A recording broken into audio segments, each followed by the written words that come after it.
बांग्लादेश की पूर्व प्रधानमंत्री शेख हसीना ने एक बार फिर अपने देश लौटने की इच्छा जताकर वहां की राजनीति में हलचल तेज कर दी है। अगस्त 2024 में उनकी सरकार के सत्ता से बाहर होने के बाद से वो भारत में रह रही हैं। अब उन्होंने कहा कि वो इसी साल बांग्लादेश लौटने की योजना बना रही हैं।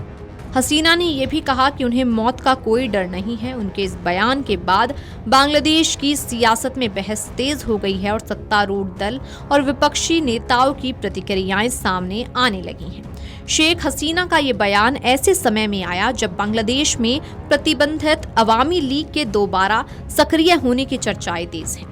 राजनीतिक गलियारों में ये चर्चा है कि ग्रामीण और शहरी क्षेत्रों में अवामी लीग का आधार फिर मजबूत हो रहा है।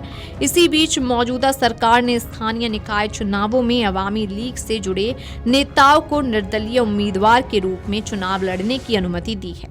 ऐसे में हसीना के लौटने की घोषणा को राजनीतिक रूप से काफी महत्वपूर्ण माना जा रहा है। एक साक्षात्कार में शेख हसीना ने कहा कि उनका बांग्लादेश लौटना किसी व्यक्तिगत महत्वाकांक्षा से जुड़ा नहीं है। उन्होंने कहा कि ये देश में लोकतंत्र, कानून के शासन और मुक्ति संग्राम की भावना की बहाली से जुड़ा मुद्दा है।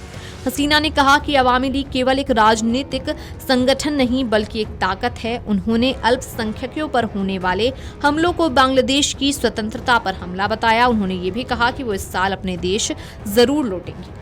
पूर्व प्रधानमंत्री ने अपने खिलाफ चल रहे मामलों और मौत की सजा के फैसले को राजनीतिक रूप से प्रेरित बताया। उन्होंने कहा कि एक अवैध और असंवैधानिक प्रक्रिया का हिस्सा है। हसीना ने कहा कि वो मौत से नहीं डरती क्योंकि उन्होंने 1975 में अपने माता पिता, भाइयों और परिवार के अधिकांश सदस्यों को खो दिया था। उन्होंने ये भी याद दिलाया कि उन पर पहले भी कई हमले हुए लेकिन वो हर बार लोगों के बीच लौटकर खड़ी हुई। तारिक रहमान के नेतृत्व वाली सरकार से जुड़े सूत्रों ने हसीना के बयान को राजनीतिक दबाव बनाने की कोशिश बताया है। सरकार का कहना है कि उसे इस बयान से कोई चिंता नहीं है क्योंकि उसे जनता का समर्थन हासिल है। वहीं जमात इस्लामी के नेताओं ने सवाल उठाया कि क्या बांग्लादेश की राजनीति में अवामी लीग की वापसी की तैयारी की जा रही है। उन्होंने ये भी पूछा कि क्या देश में एक दलीय व्यवस्था स्थापित करने की कोशिश हो रही है।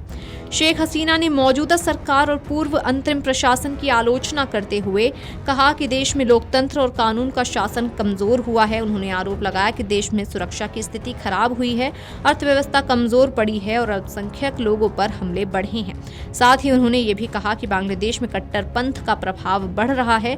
हालांकि मौजूदा सरकार ने इन आरोपों को खारिज किया है। वीडियो डेस्क अमरउजाला.com। अगर आप ये वीडियो YouTube पर देख रहे हैं तो हमारे चैनल को सब्सक्राइब कर बेल आइकन दबाएं और Facebook पर देख रहे हैं तो हमारे पेज को लाइक करें।